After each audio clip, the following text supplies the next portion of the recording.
WWE का एक ऐसा मॉन्स्टर जिसे सभी मॉन्स्टर अमंग मैन के नाम से जानते थे, जो रोमन रेस, ब्रॉक लेसनर जैसे बड़े सुपरस्टार को उठाकर फेंक देता था, उसी ब्रॉन स्ट्रोमैन को WWE ने रिलीज कर दिया है। लेकिन सवाल ये है, आखिर क्यों? तो आज मैं आपको बताऊंगा ब्रॉन स्ट्रोमैन के रिलीज होने का असली सच, जो WWE कभी ऑफिशियली एक्सेप्ट नहीं करेगा। तो इसका पहला सबसे बड़ा रीजन ये है, ज्यादा सैलरी। तो रिपोर्ट के हिसाब से ब्रॉन स्ट्रोमैन WWE के सबसे हाईएस्ट पेड रेसलर में से एक थे और उनका कॉन्ट्रैक्ट लगभग $1 मिलियन पर ईयर था। और प्रॉब्लम यही थी कि WWE को लगने लगा कि स्ट्रोमैन जितना पैसा ले रहा है उतना इम्पोर्टेंट रोल उसे टीवी पर नहीं मिल रहा है। और आपको तो पता ही है कि WWE लड़कियों की तरह इमोशंस नहीं देखती, वो सिर्फ बिजनेस देखती है। जब प्रॉफिट नहीं होता तो कितना भी बड़ा सुपरस्टार हो आखिर रिलीज हो ही जाता है। और दूसरा सबसे बड़ा प्रॉब्लम ये इंजुरी, क्योंकि ब्रॉन स्ट्रोमैन पिछले कुछ सालों से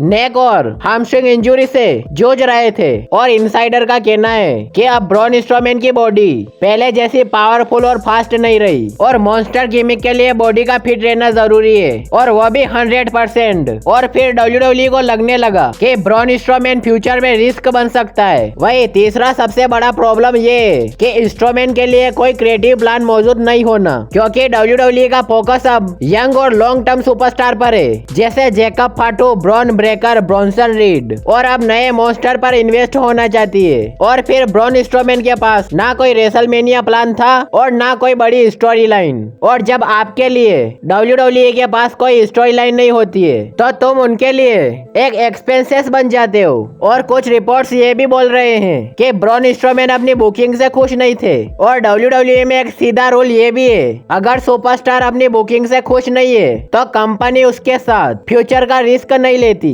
और इसके बाद फिर ब्रॉन स्ट्रोमैन का रिएक्शन ये निकल कर आया कि ये WWE का बेकार बिजनेस डिसीजन है। और इसका आखिरी सच ये है कि ब्रॉन स्ट्रोमैन को ना तो टैलेंट की वजह से और ना ही पॉपुलैरिटी की वजह से निकाला गया है, उन्हें ज्यादा सैलरी और इंजुरी के रिस्क और साथ में क्रिएटिव प्लान की कमी से और एक बेकार बिजनेस डिसीजन की वजह से निकाला गया है।